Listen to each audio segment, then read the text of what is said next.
સજા પહેલા જો એના જામીન મંજૂર થયા તો હું બધાને મારી નાખીશ। માંગણી એ છે કે સરકાર એને કાં તો ફાંસીની સજા દે। તો ભાઈ જે હા મિત્રો ફાંસીની સજા જરૂરથી જરૂર થવી જોઈએ ને મિત્રો ખુલ્લેઆમ બધાની સામે જાહેરમાં થવી જોઈએ।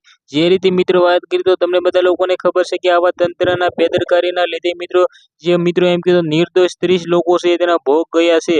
અને મિત્રો વાત કરી તો તમને બધા લોકોને ખબર છે કે જે રીતે મિત્રો ગઈકાલની ઘટના છે મિત્રો બ્લેક ડેટ તરીકે ઉજવવામાં આવી રહ્યો છે। કારણ કે મિત્રો આવી ઘટના ભાઈ અત્યાર સુધી મિત્રો એવી કોઈ દિવસ નથી બની એવી ઘટના મિત્રો સામે આવી છે। ગઈકાલની રાત મિત્રો એમ કીધો તેના પરિવાર માટે મિત્રો કેવી ગઈ છે તેમને પણ નથી ખબર। મિત્રો વાત કરી તો આ ભાઈએ ખુલ્લેઆમ કહી દીધું છે જો જામીન મંજૂર થઈને મિત્રો તે બહાર આવશે તો હું એકને નહીં છોડું।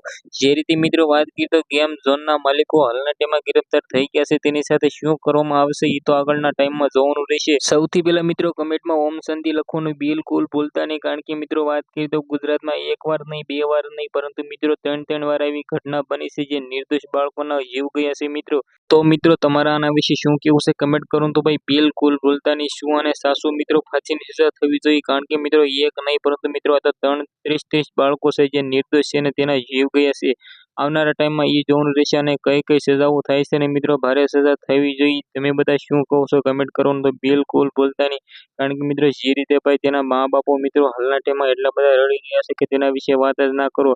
જેના મિત્રો વાત કરી તો એક સાથે પાંચ મિત્રો એમ કીધું સભ્ય ઘરના ખાલી થઈ જાય તો મિત્રો તેની ઉપર કેવી પીડાદાયક મિત્રો એમ કીધું ભગવાન તેને સહન કરવાની શક્તિ આપે। આઈ હોપ કે મિત્રો વિડીયોમાં ઘણી બધી સમજણ પડી હોય। આજના વિડીયોમાંથી આટલી જ માહિતી। સબસ્ક્રાઇબ જરૂર કરી રાખજો સાથે સાથે બેલ આઇકન ઘંટડી પણ દબાવી દેજો કારણ કે મિત્રો સૌથી પહેલા વિડીયો અપલોડ કરું સૌથી પહેલા તમને બધા લોકોને મળી જાય।